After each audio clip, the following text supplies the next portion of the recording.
आज एन्काउंटरमध्ये जी असामी आलेली आहे ती फार स्पेशल आहे, कारण छत्रपती शिवाजी महाराजांचे ते वंशज आहेत, सार्वजनिक बांधकाम मंत्री आहेत राज्याचे. आपल्यासोबत शिवेंद्रराजे भोसले. 33व मत सुद्धा फार जपून ठेवलेलं, कसं काय सगळं उलथवून टाकलं तुम्ही? म्हणजे आम्ही असं पण भारतीय जनता पार्टी सगळ्यात मोठा पक्ष म्हणून आम्ही जिल्ह्यात निवडून आलो होतो. अगदी स्पष्ट ज्यावेळेला आमचे सगळे गेले सभागृहामध्ये सदस्य, त्यावेळेलाच आम्ही 32 होतो. 28 जरी निवडून आले होते तरी 32 सदस्य आमचे सभागृहामध्ये स्वतःहून गेले होते. आणि एक तिसरा म्हणजे त्यांचे जे आमच्या विचाराचे एक जण होते, त्याला समोरचे लोक आमचा संपर्क कोणाचा होऊन देत नव्हते, पण त्यांनी दिलं, शेवटी निर्णय घेतला, त्यांनी मतदान केलं. पण त्या प्रयत्नांमुळे अधिवेशनामध्ये देखील जीव आला. त्याच्यानंतर भाजप वर्सेस शिवसेना असं एक नवीन काहीतरी आम्हाला पाहायला मिळालं.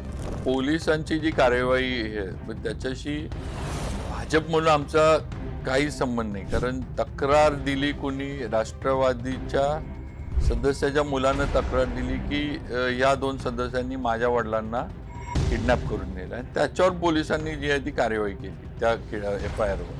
उगाचच भाजपला हे सगळं भाजपनंच केलं आणि थोडं ओढण्याचा प्रयत्न झाला. आणि आम्ही एकत्रच आहे, म्हणजे आम्ही जिल्ह्यात सुद्धा आज सुद्धा आम्ही सगळे पालकमंत्री असतील, आम्ही सगळे एकत्रच काम करतोय.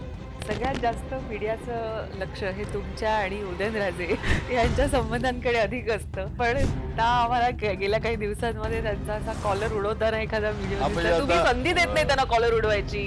पूर्वी जेवढं मीडियावाले आमच्या दोघांच्या भेटीवर लक्ष ठेवायचे, तेवढं उलट आता मीडियावाल्यांचं आमच्या भेटीवर लक्ष नाही असं मला वाटतं. तर असं काही हे नाही की आम्ही दोघांनी दंगाच केला पाहिजे मगच दखल घेतली पाहिजे. शांततेत चाललंय, चांगलंय.